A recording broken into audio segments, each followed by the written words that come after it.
Frères et sœurs, le mystère de chaque personne et encore plus la grâce de la sainteté, de la ressemblance au Christ, échappe au sondage et au repérage sociologique et à la toile d'Internet.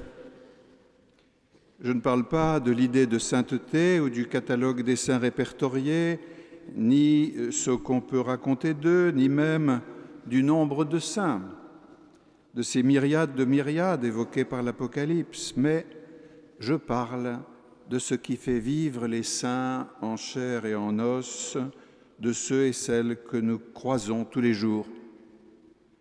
Je parle de ces hommes et de ces femmes qui avancent dans la file des pauvres pour se faire baptiser par Jean-Baptiste et au milieu desquels se trouve Jésus.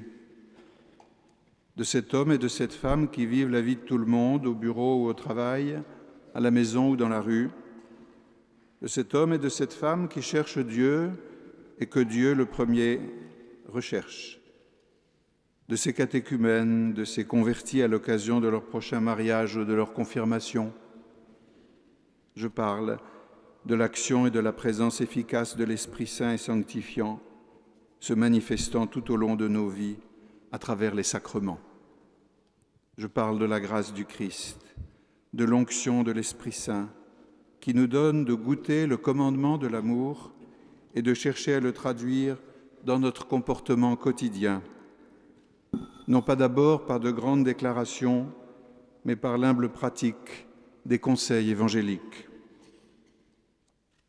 Notre manière d'accomplir le commandement de l'amour est à la fois profondément humaine, parce que ce sont des hommes et des femmes qui cherchent à vivre ce commandement de l'amour. Mais si on y réfléchit bien, et si nous regardons Jésus lui-même, elle est aussi la manière divine d'humaniser nos relations. Nous avons tous un examen de conscience à faire en demandant la grâce de vivre vraiment de l'onction de l'Esprit Saint. En regardant l'action de l'Esprit dans le Christ et chez ceux qui appartiennent au Christ, nous voyons déjà la délicatesse et la force chaste de l'amour.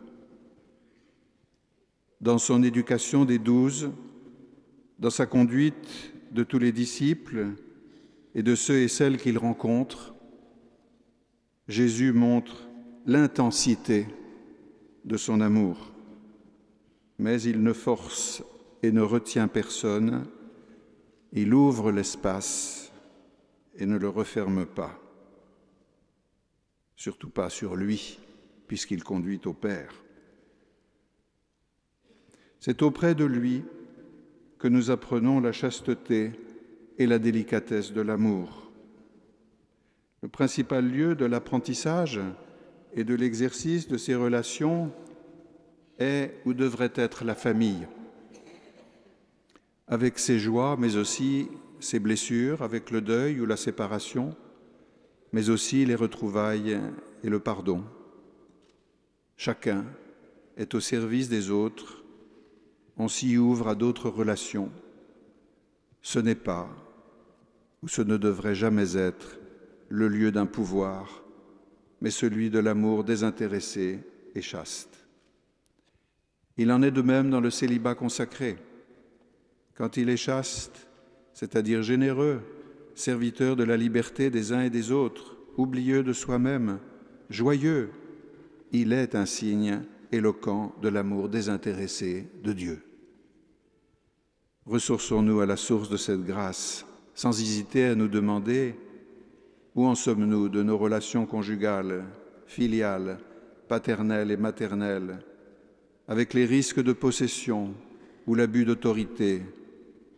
Où en sommes-nous de nos relations de prêtres entre nous et avec tous les fidèles, jeunes et âgés, bien portants et malades, aimables ou parfois, rarement, désagréables? Avec le peuple confié pour un temps, et les relations gratifiantes et les autres? Où en sommes-nous des jalousies entre frères et sœurs et entre confrères? L'amour de Jésus chaste est vrai. Nous regardons aussi Jésus rempli de l'Esprit Saint qui choisit la pauvreté, et nous l'écoutons aussi donner ses consignes à ses disciples. Quand vous entrerez dans une ville ou un village, n'emportez ni chaussures ni sandales. Je pense à la générosité évangélique de tous ceux d'entre vous, frères et sœurs, qui sont engagés dans la catéchèse ou dans l'ensemble des tâches qui servent l'annonce de l'Évangile et qui vraiment ont pris au mot les paroles du Christ.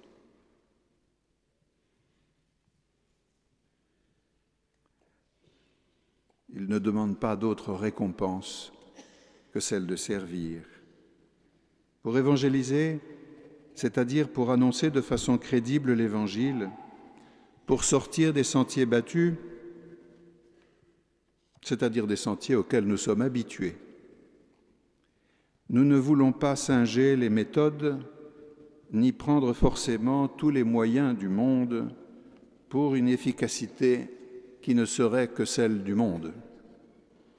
Et là aussi, il n'est pas mauvais de nous examiner.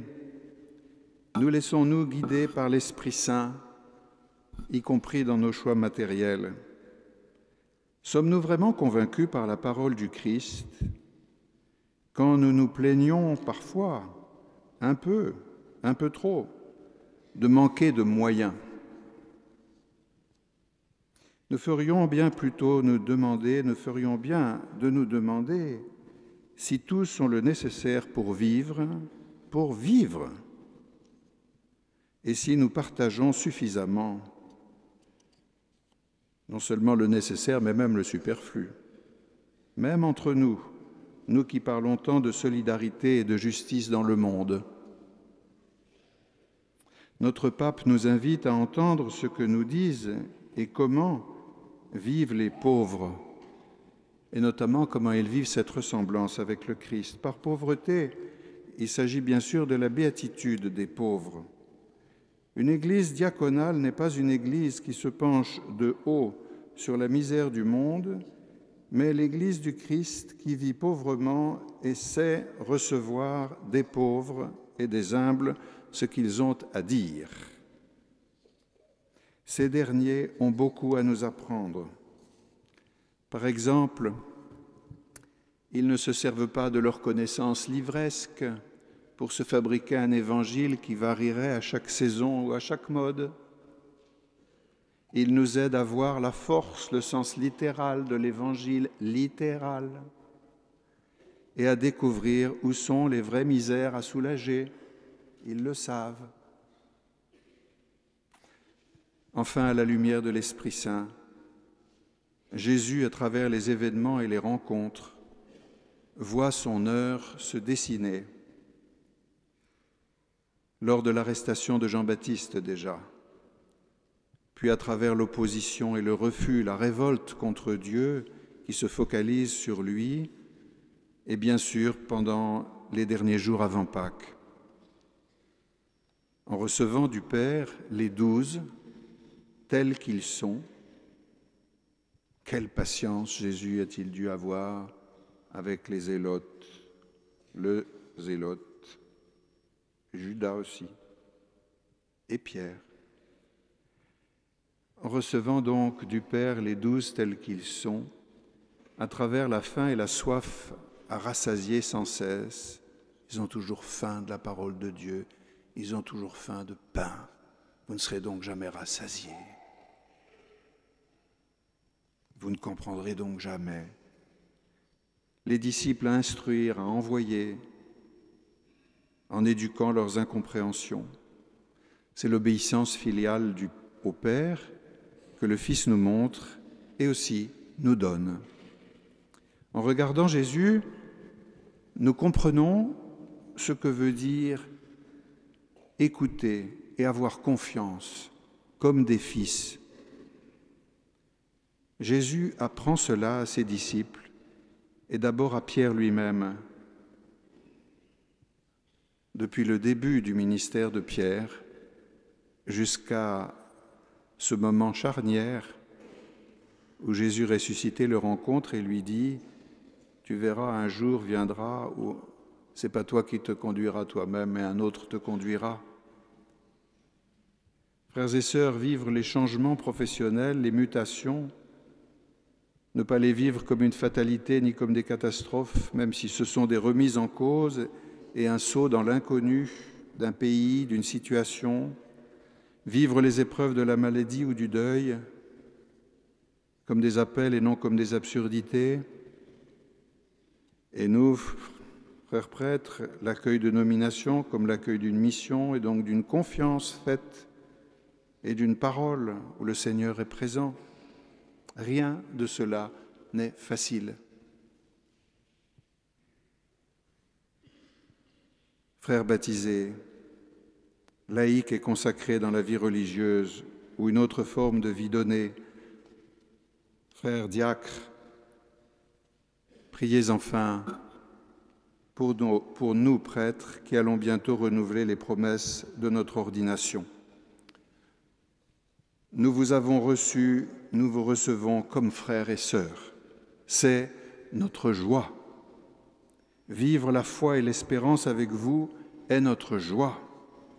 Être à votre disposition de jour comme de nuit pour que vous receviez les signes du pardon, de la guérison, de la joie est notre joie. Ouvrir devant vous et avec vous l'Évangile est notre joie. Renouveler devant vous ce soir les promesses de notre ordination est un acte de confiance et de foi renouvelée en la puissance du Seigneur qui se déploie dans nos faiblesses. Priez pour que nous ne nous découragions pas, nous n'en avons d'ailleurs pas la tentation, mais priez pour que nous ne cédions pas à cette tentation si elle advient, que nous sachions exercer le ministère confié par le bon pasteur, que nous voulons être notre seul modèle.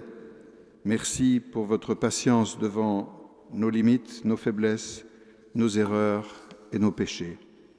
Et vous, frères prêtres, dans votre prière, dans notre prière, pour les fidèles à chaque messe, demandez avec moi pour nous tous la sainteté et le courage de la foi, en rendant grâce aussi, bien sûr, pour ces trésors de grâce que les fidèles que le Seigneur nous confie nous montrent chaque jour et que l'attente des habitants de nos quartiers, de nos villes, nous manifeste.